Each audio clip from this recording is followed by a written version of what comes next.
Hello, everybody. How are y'all doing today? Good. So my name is Kelsey. I am the owner of Oh Happy Day Booth in Austin, Texas. And about 6 months ago, I also started a company called Pop and Drop, which is a balloon and streamer decor company. I actually did the balloons that serve as the backdrop today. But yeah, so I just wanted to talk to you guys about the power of outsourcing and delegation within a photo booth company. So although I do own that secondary company, today we're mostly going to be talking about everything from a photo booth perspective. I just want to make sure it's working. So before I really get started, I wanted to give you guys the opportunity to scan this QR code. I'm going to be emailing out the PDF, so that way you guys don't have to scribble down notes today. I think everybody should be doing that. Yes. Absolutely. So all you do is open up your camera on your phone and just hover over it, and it'll open up a link. And then what you'll do is just enter in your name and email address, and then I'll send you this PDF at the end of the event, or end of the presentation. And you'll get a link to the presentation, a list of resources that Oh Happy Day Booth uses for success in delegation and outsourcing. And then later on in the year, I plan on releasing some mentoring opportunities as well. So if anybody is interested in that, you'll get just like a single email on that too. All right, so I think everybody has got it. So we'll move on. A little bit about me. Like I said, I'm Kelsey Harrison. I'm from Austin, Texas. I started my career out as a photographer. I was originally a portrait photographer and eventually moved into weddings. And then that kind of evolved into photo booths. So I founded the company in 2015 with one employee, myself. And by January of this year, we have gained 8 employees, 2 of which are full-time, including myself. The other full-time employee that I have is our sales manager. And what I kind of want to go over, like, why I started Oh Happy Day Booth. Do you have a question? Yeah, I'm so sorry. The URL thing doesn't... It's not working? You guys want to add the website. I'm sorry? You have to add the HTTPS. Oh, okay. I'm so sorry. I'll make sure you guys get the correct link at the end for you. Yeah, I'll make sure to send it out. Sorry about that. Just submitted it with that. Thank you. That's okay. Thank you. So I... That's okay. Thank you. So like I said, I started out my career as a photographer. I am originally from the Dallas area. I went to school for college down in San Marcos, Texas at Texas State University, and I graduated with a degree in public relations. While I was in college, I met my husband, we got married, we moved to Austin, and I searched for about a year and a half just trying to find a job. I was still a photographer, but I wasn't full-time. I wasn't able to support myself full-time, so I was searching for jobs in the PR field. I was told I was underqualified for those positions, and then I started applying for things like office manager stuff and told I was overqualified. So it was just, I got to a point where I was like, you know what, I just need to be my own boss. I need to make things happen for myself. And so I kind of took, this is kind of rattling, I'm sorry. I really jumped into full-time photography, and because I have a progressive neurological disorder, I've had it my entire life, so I knew that it would progress eventually.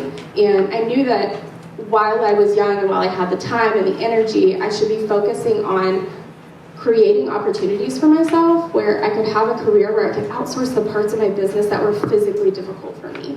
And so I'm really lucky that my degree in public relations prepared me to own a business, and I have a lot of the skills it takes to run a business, but the physical side of things is what was difficult for me personally. And so outsourcing and delegating is something that I've done since the beginning of my business. And so that's why I feel like I am qualified to talk about it. I've been doing it for 4.5 years. And on a personal level, delegating is essential to the success of my own company, as well as my personal career and the careers of my staff. And then the last reason I'm qualified to speak is I actually never touch our photo booths. That was one of my goals that I set for myself last year, and then this year I hired an operations manager to take over that role. So I won't say never, I very, very rarely, probably can count on one hand how many times I've touched a photo booth this year, which is really amazing, and it's great for me because it takes that physical side of the job completely off of my plate.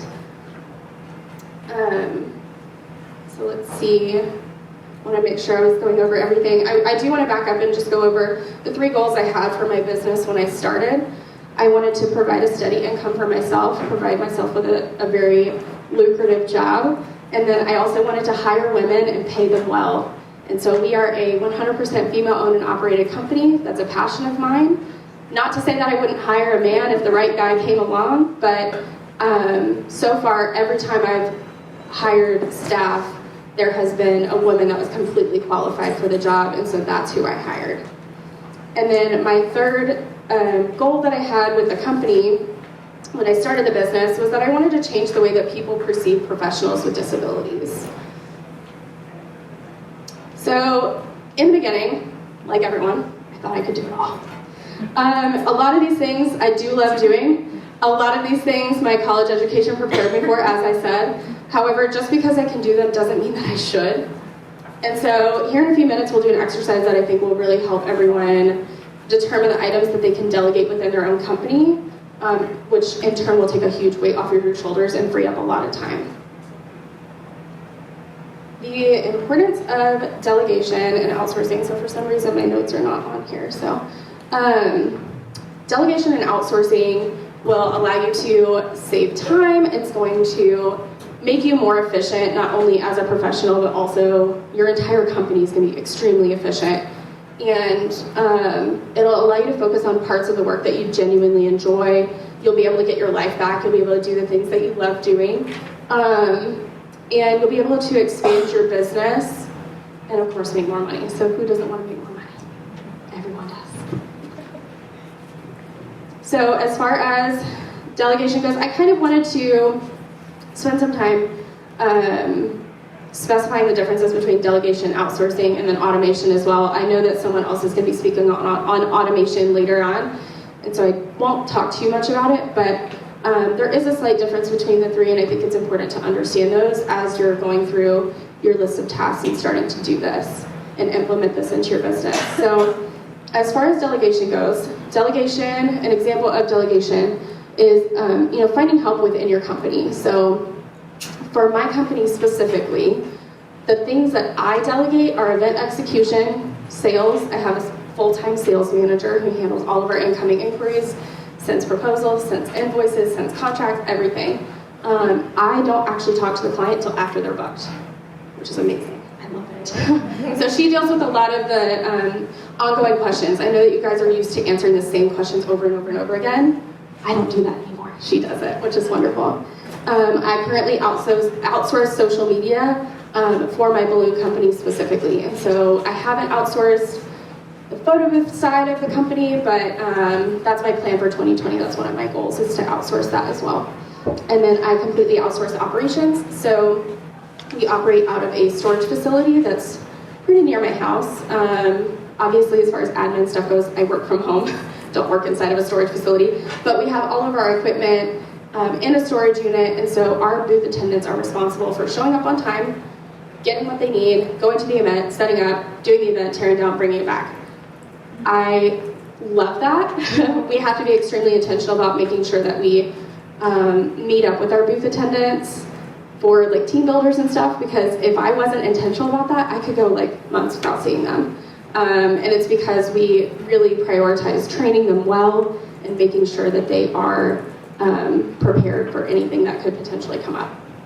And then, so as far as the operations goes, I have an operations manager who will go to the storage unit and update our tablets, upload the templates, pack the carts so that all of our photo booth attendants can just show up, grab the cart, load their car, and go. And then, of course, we get feedback after events from our booth attendants. So if anything is dirty or broken or needs repairing, needs replacing, they write it down on their timesheet, and then I take that information and I pass it along to our operations manager, and she handles all of that for me. So if a backdrop's dirty, she takes it home and she washes it, or she takes it to the dry cleaner or whatever. So that's been a huge weight off of my shoulders as well, since that is a very physically demanding part of the job too.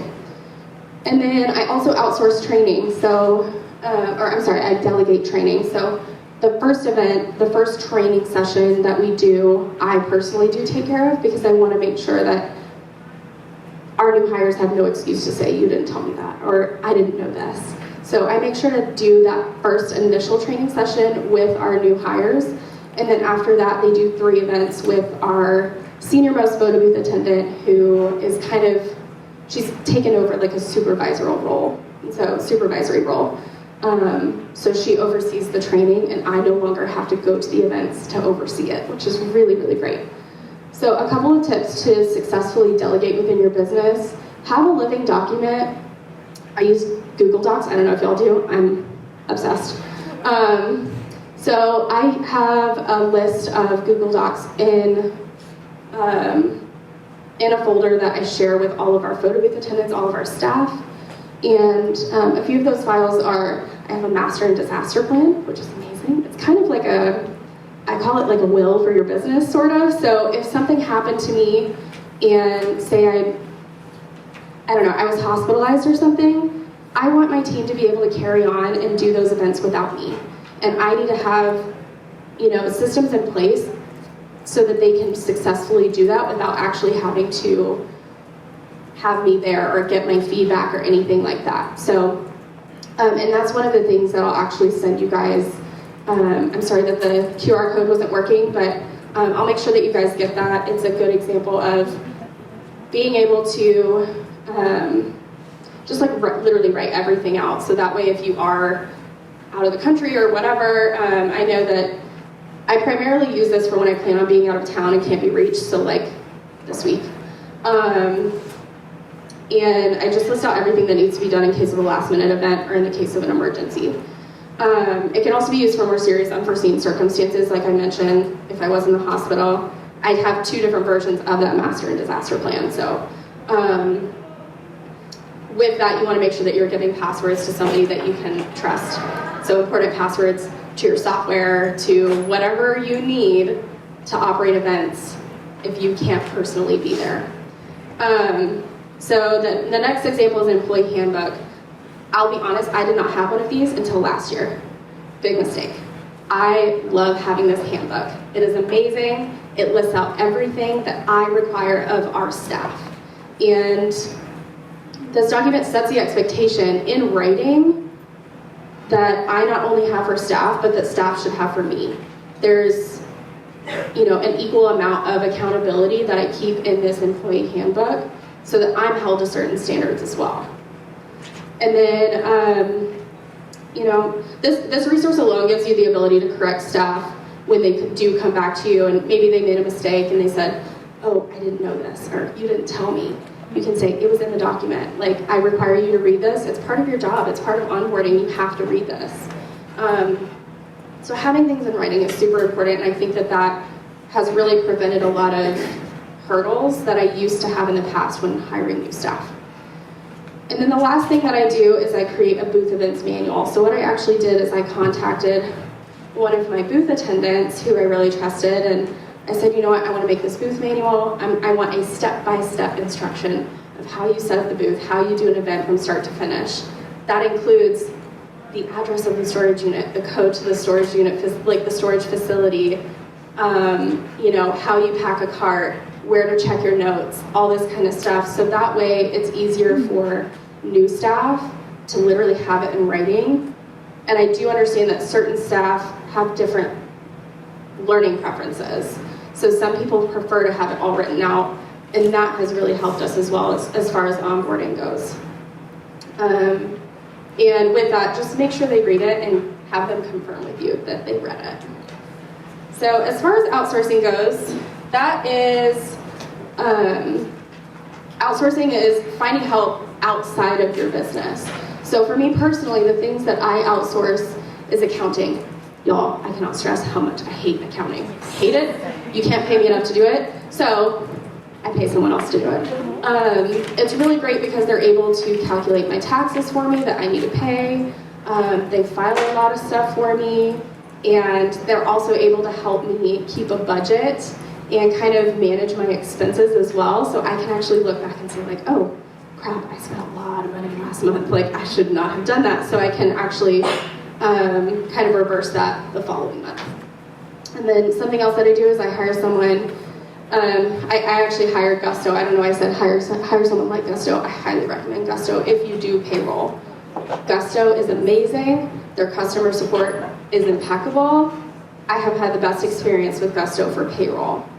So that way I'm not manually doing the majority of payroll. I outsource graphic design to someone outside of my company. I am currently looking at hiring someone for SEO. I know I have an appointment to talk to someone next week actually, so that's one of my goals for 2020 is to outsource SEO. That's something that I have not been doing. I like to believe that I can do it myself. I can't. And then also I currently outsource tech support. So I believe that the company that I use is actually on the expo floor this week. It's just photo booth support. They're amazing. They're expensive, but they're worth it. And so this has given me my weekends back. I no longer have to be on call for issues that arise with our photo booth attendants. They can remote in and fix things on your tablet, fix things on your booth. So if your booth attendant is having an issue, or if my photo booth is having an issue, photo booth attendant is having an issue, I no longer have to be on call to fix their problem, which is amazing. Definitely a good investment. Do you have a question? Yeah, well, when you say you outsource graphic design, Sure. what do you mean by graphic design? Like flyers? Sure. So as far as graphic design goes, I do outsource like marketing cards. My most recent ones I made myself, but moving forward, all of my marketing cards I'm going to outsource just because, again, while I can do it, I don't want to. It's something that if I can build it into my budget, I'm going to outsource it. I can spend time doing things that I like that are still going to make me money and I'm not going to be miserable doing. So graphic design mostly is like photo booth templates, just creating those. So that's the primary thing that I have them do. So automation, like I said, I'm not going to talk on this too much, but a good example of automation is like a CRM for client management. If you don't have one, get one. Like yesterday, you need it. You should never be sending a single payment reminder or contract reminder, anything like that. You can do that with a CRM software. Definitely invest in a CRM. Boomerang on Gmail, won't talk about it too much, but basically it sends you reminders if you sent an email to someone through your actual account and they haven't responded to you. It'll say like, hey, so-and-so hasn't responded in 3 days. Do you want to send a follow-up? It's perfect. Do it. It's in the settings. If you have Gmail, just go to settings. It's amazing. Look into it. Another thing that has kind of automated my social media is an app called Planoly, and I'll give you guys a link to that as well. But I'm able to kind of evaluate at the beginning of each month, like, okay, what weeks are going to be really busy for me? If I know the third week in March is going to be busy, okay, during the second week, I'm going to sit down and plan out a week's worth of social media posts. So that way, I don't have to worry about it. It'll just send to Instagram automatically, it'll post. That has really freed up a lot of time as well. And then we do occasionally have print orders that are ordered from our photo booth gallery, like our digital gallery. I don't get it too often, but I do have occasionally, it's usually like the parents of the couple that want to print a photo really big. Maybe it's a great family portrait. They'll print it really, really big, and I want that money. Like, I want them to order it through me. I don't want them to download it and take it to CVS or something. And my website that I use for my gallery hosting is really efficient at that. They can order it through that. Guys, I literally never touch it. I don't do anything. They order it through the website sends it to the printer sends it to the client. It's amazing. That one, the one that I personally use is called Pixie Set, and that's a link that I can give you guys as well. It's really sleek, it's really modern, it's what a lot of wedding photographers use, and it's amazing. I love it. And it's the way that, I'm so sorry, I'm just trying to write everything down. Sure. I'm trying to keep up. Yeah. So you were saying that the Pixie Set, so are you using Pixie Set to to transfer the online galleries to the, at the event? Is that what Yeah, so what I do is all of our galleries are backed up on my business Dropbox account. Right. So I download it from there. I change the file name to include our business name, so that way if people download the file, it says "Oh Happy Day Booth" in the file name. I change that and then I upload it to PixieSet and send it to the client. Actually, what I do is I put the link on my website and then send my website link to the client. So that way, when my client goes to send their link to all of their friends have my website address. It's not the gallery website, it's my website. And so I would highly recommend that if y'all are at that place where you can do that, just do it. It's amazing. Our website traffic has gone up significantly just by making that one change, because for a single wedding, we may get 100 email registrations on PixieSet, and that's 100 people that are going to my website that were not going there before. So wait a minute, with PixieSet, they have to, for them to open up because right now, I don't like the way I'm doing it, so I'm asking you so much about it, but I don't like the way that I'm sitting on online gallery. I'm doing it through WeTransfer. sure, and we can talk about this more later too, because I don't want to spend too much time on it, but yeah, so with PixieSet, I just sent it to them, and it even includes instructions, like it has little pop-ups of how they can download the images. So, but yeah, if you have any more questions, we can definitely chat about it later. The last thing that I personally have not done, it's my goal for 2020, I want to start doing email campaigns. I have an email registration link or email registration box on my website, and you can hook that up to something like MailChimp or something, and then automatically create like an automatic mailing, like marketing campaign through MailChimp, and it'll send people emails automatically. It's not something I've done a ton of research on, but again, like that is a good opportunity of automation, just because you're not physically sending those emails, and yet you could be getting clients from it. So the first thing that you want to do is you want to set goals. You don't want to be in a place where you don't know what you're doing. So you want to have, the first thing you want to do is you want to identify your BHAG. I hate that word, but I think the concept is really good. It's a big, hairy, audacious goal. You have two routes you can take here. You can develop a big, audacious goal for your business, and then you can also create one for you personally. Both are important, but for the sake of today, I'll just do, I'll explain my goals for my personal career. My personal goal is to own a photo booth company, but not be directly involved with the day-to-day operations of the business. This means replacing me. This means replacing everything that I do, outsourcing or delegating every single thing that I currently do for my business, to where I truly am the owner of the company, and I'm not a manager. I'm not tech support. I'm not event execution. Like, I'm not doing any of that stuff. I'm outsourcing everything. So that's my long-term goal. That's where I want to be later on. And then the second thing that you want to do is you want to move on to identifying tasks that will help you accomplish that big goal. So you want to break down the things that you'll need to do for each of these smaller goals on an ongoing basis. For me, this particular step involves me I have to set a goal for myself to hire people that have a passion for the things that I need help with. Because I understand that in order to accomplish my goal, I do have to replace myself. In order to replace myself, I need to hire great people. The main tasks in my business that I would prefer to outsource or delegate are things like sales, accounting, operations, and event execution. Those are my main four. And then the last thing you want to do is determine what on your list of tasks that you do every day or every month, whatever you want to call it. Figure out what of those tasks you can actually outsource, delegate, or automate. And this list of cans and cannots will constantly be evolving. The things that I currently do now, I wasn't doing 4.5 years ago when I started my business. Everything has evolved. So there's more things on my plate now than there was back then.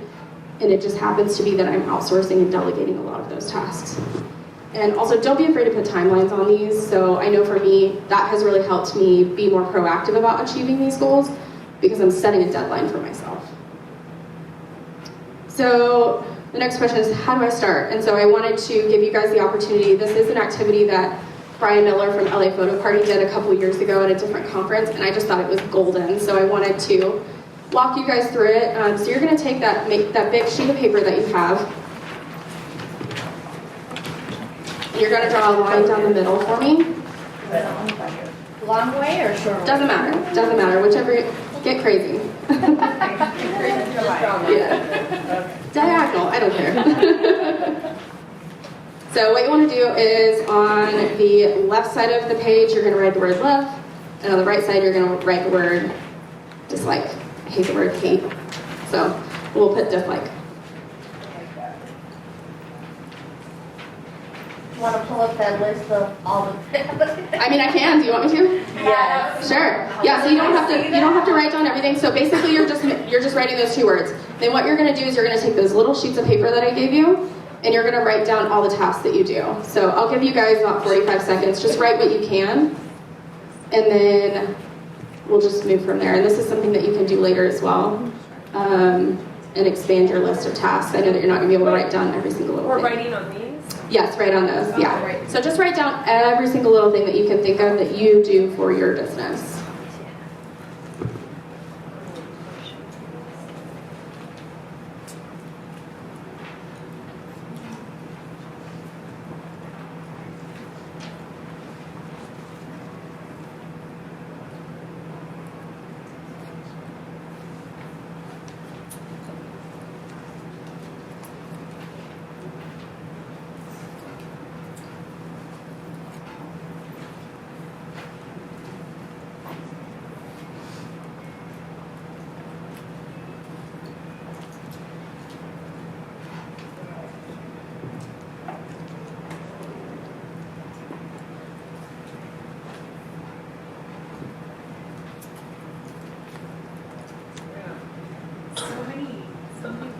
So many. That's why I'm saying just write down a few that pop in your head right now. This is something that you can do later as well.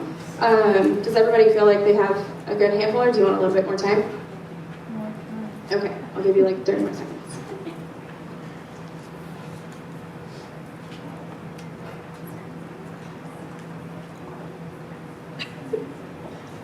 I currently do all the things. But that's why this activity is so important, because you're going to be able to identify things that you'll be able to outsource and delegate.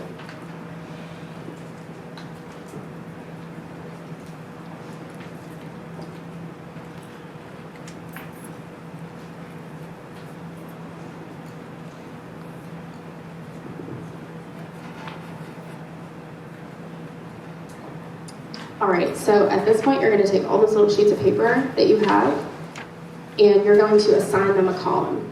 So based on whether you dislike them or you love doing it. So kind of separate them on your sheet of paper. There's no in between? No. You can be as conservative or liberal with it as you want. I know for me, when I was initially doing this, I only put things in the love column that I truly loved. If I was iffy about it, I put it in the dislike, because that's something I can outsource. If I don't love it, I don't want to be doing it.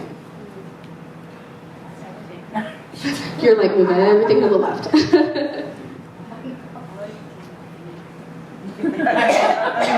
What was that? I like getting paid.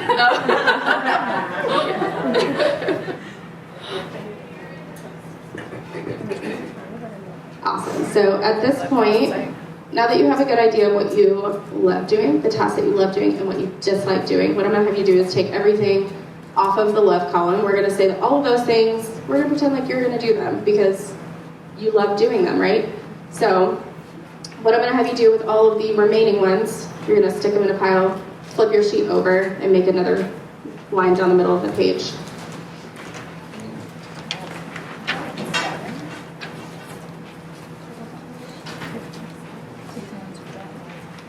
So on the left side, you're going to write the word delegate.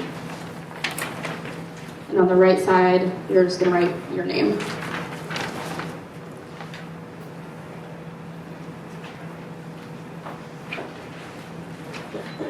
You're going to take all those little pieces of paper that you originally had in the dislike column, and you're going to separate them again into the 2 columns that you have listed there, based on whether that is a task that you can theoretically outsource or delegate, or if it's something that you personally, absolutely, without a doubt, have to do.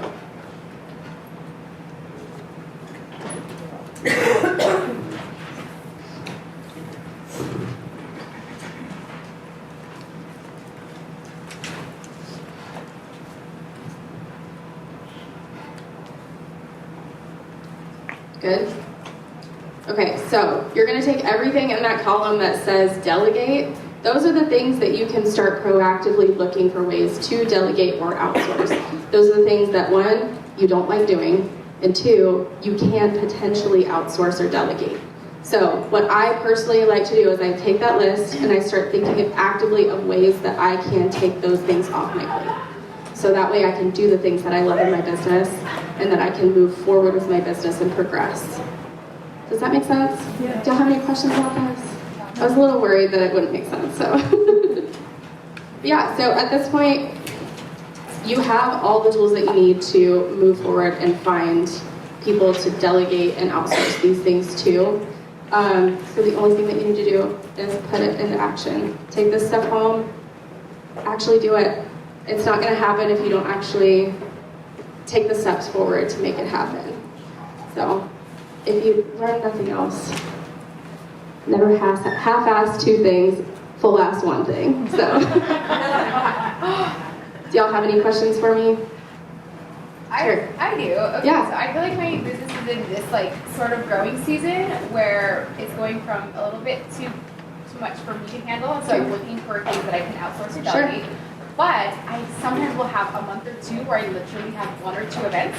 Sure. And then the next month I'll have 17. Right. Like it's so inconsistent that I'm like, how do I even present that or find enough work for somebody to take on? Absolutely. I can completely resonate with that. I do know that, and I think that everyone in here can as well, because in the events industry, we are at the mercy of the ebb and flow of busy and slow seasons. Like, it's just, and that will never change. You know, I know that I personally, I think this past August, I had 1 event. Like, and we're normally pretty slammed during busy season, so that was a little nerve-wracking for me. But you have to look at the year as a whole, especially if you're going to hire like a full-time employee or even a part-time employee. Don't get ahead of yourself. If you only have the funds or the capability of taking someone on part-time, start them part-time. That's totally fine. And I just identify tasks that you can have them do specifically during those busy seasons. And if they have to like scale back a little bit during the off-season, just be upfront with them about that and be like, hey, this isn't going to be a full-time position. And hours are going to fluctuate week to week. But on average, I'm going to have you working 12 hours a week. And I know for me, like, especially if you do hire maybe just like an assistant, during the slow season, you can have them working on things like the social media, or have them doing like running errands for you, or I don't know, just like there are tasks out there that you can delegate to them, even during the slow season. There are a lot of tasks. There are so many tasks, so many. So I hope that helps. That helps. Okay. Well, it helps just to know too, actually, that you even said that you had a month where you literally had like 1 event, and so that's absolutely. I don't think anyone's immune to that. So yeah. Have you gone the intern route? Have you brought on interns? I have tried interns in the past. I think with internships, it's kind of a disservice to them if you don't have the time and the capacity to educate them. And I do know that, at least in the state of Texas, I believe, don't quote me, that it's illegal to have them working on the day-to-day operations of a company and not be paid. I also personally think it's a crime to hire an intern and not pay them. Nobody wants to work for free. But that's not to say that you can't pay them something small. Just pay them, compensate them for their time. You know, my experience with interns has not been great. I've had great people. They're great people, but I personally was not prepared to have an intern, and it ended up being like I was just having them help me with social media. Well, they weren't professionals. They didn't know what they were doing, so they needed coaching. And I was like, I don't have time to coach you. So interns, I do think, require a lot of attention on your part, and that's why I personally don't have them right now. For your employee handbook, did you hire someone to do that for you, or how did? I didn't. I didn't. No. And that's something where I'm going to send you guys kind of like the skeleton of it, so you can kind of work from there. And then I've debated selling it so you guys could just like adjust certain parts of it. But yeah, it's lengthy. Mine is 18 pages. It's long, but it has everything in writing that I require of our staff across the board, not just booth attendants, but my sales manager, my operations manager, everyone. So it's very inclusive, and it's also great to know moving forward that I have everything organized, and it's all in one document. So it's nice to have, but yeah, it is time consuming to make, but it's worth it. So. When you talk about the training process, you say that you do one training with them, and then you have them go to 3 events. Yeah. I'm just curious about how you do your pay structure, if you don't mind sharing, because in my state, the minute they come on board, you're training them, they're an employee. The state requires you to make them an employee. Yeah, and I believe the state of Texas is the same way as well. I think that that's a sign of respect for your staff. Not to say that other people that don't do it that way are disrespectful. If they have their own way of doing it, that's fine. I personally onboard them from the beginning. So once they're hired, they're an employee. And if they end up deciding that this isn't worth it, okay, take them off the payroll. Like, it's really, to me, especially because I am doing payroll through Gusto, it's not that difficult to dismiss an employee who maybe isn't a good fit or felt like the job was a lot more difficult than they originally anticipated. We've had a couple of those, and it is unfortunate, but I think that improving your interviewing process can be extremely helpful in weeding out the people that you think aren't going to be a good fit from the beginning. So I used to do phone interviews. Big mistake, don't do phone interviews. At the very least, do a Skype or a FaceTime call. I think that the advice we got earlier of having someone send in a video, at the very least do that. So that way you have an idea of kind of how they carry themselves. Not necessarily what they look like, but how they carry themselves. I think that's extremely important, because I personally want people, for booth attendants specifically, I want them to be confident. I want them to be able to make me feel comfortable, because as a guest, you want to feel comfortable when you walk up to a photo booth. You don't want some weird stranger like staring at you as you take pictures, right? So you want somebody who's going to be willing to make suggestions, be outgoing, and things like that. But yeah, I think that in-person interviews has been the biggest thing for me that has helped me hire good people and have them stay on. So. And then you keep them at a lower level until they get The pay. I'm sorry, I didn't discuss that. I rabbit hole. So as far as the pay goes, I start them at $15 an hour, even for training. I believe in paying people for their time, paying them what they're worth. I would not want to put on real pants and walk out my door for less than $15 an hour, even for training. That's just me. And I believe in treating our employees the same way. And I also want to set that tone of, hey, I'm going to respect you and I'm going to pay you adequately for your time, even at the beginning, even when I don't know that this is going to work out. I see it as an investment, because if you treat people with respect from the beginning, they're going to stick around because they respect you. So they start out at $15 an hour, and then once they move, they do their 3 training events. Those are also $15 an hour, and that's from start to finish. So the time they pick up the equipment to the time they drop it off. So travel time is included in that. And then once they go and do events on their own where they're not supervised, once they've finished training, they bump up to $20 an hour. And so roughly, it's not a hard and fast rule, but roughly every 6 months I give them like $1 raise. So, yeah. Does that answer your question? Yes. Great. Anything else? When you pay them, do you pay them from the pickup? I do. Okay. Yeah, so we have, like I said, we have a storage facility. So they go there, they're responsible for picking it up. They have to text me when they get there. That's their check-in time. At no other job do you show up and not clock in. So I tell them, you have to text me to tell me that you're on the job. And then from there, they're on their own. They have to get the gear, they have to load it up, take it to the event, set up, do the event, tear it down, bring it back.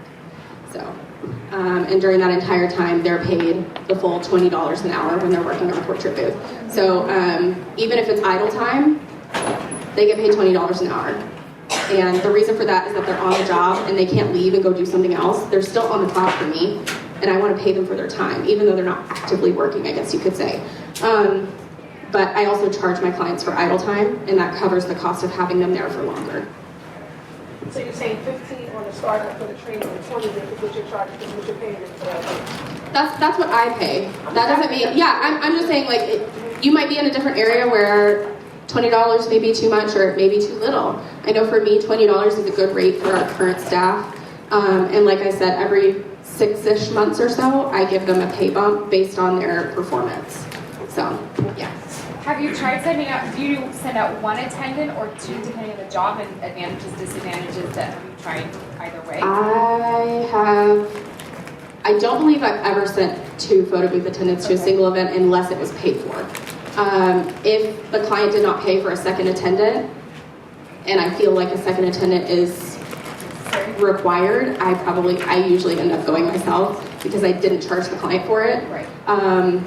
And I also don't want that coming out of my own pocket. And for me, I'm just there as a warm body. I'm fine with that. But typically, if the client does pay for a second attendant or an assistant, I pay them like the assistant rate. So that kind of goes with what you were saying. So I do bump them up to $20 an hour, but if they're technically an assistant or they're not the primary photo booth attendant, I pay them $15 an hour because they're not responsible for driving and for setting up the equipment and all that kind of stuff. They just literally show up, work the event itself, and then they leave. So, yeah. Anything else? Any gas reimbursements? I personally don't do gas reimbursements because I pay them start to finish. So I know that some people do. Yeah. I will say if it's really, really far away, I'll kind of give them like an extra bonus. So we have some venues that are like an hour and a half plus away, and that really stinks. I wouldn't want to do that. I would want to be paid more. So I usually give them like a $50 incentive fee to go and drive that far and do that event because usually that ends up being a 12-hour day, start to finish. So. Yeah, it sounds like you have a really supportive, great team behind I you. absolutely do. Yeah, that's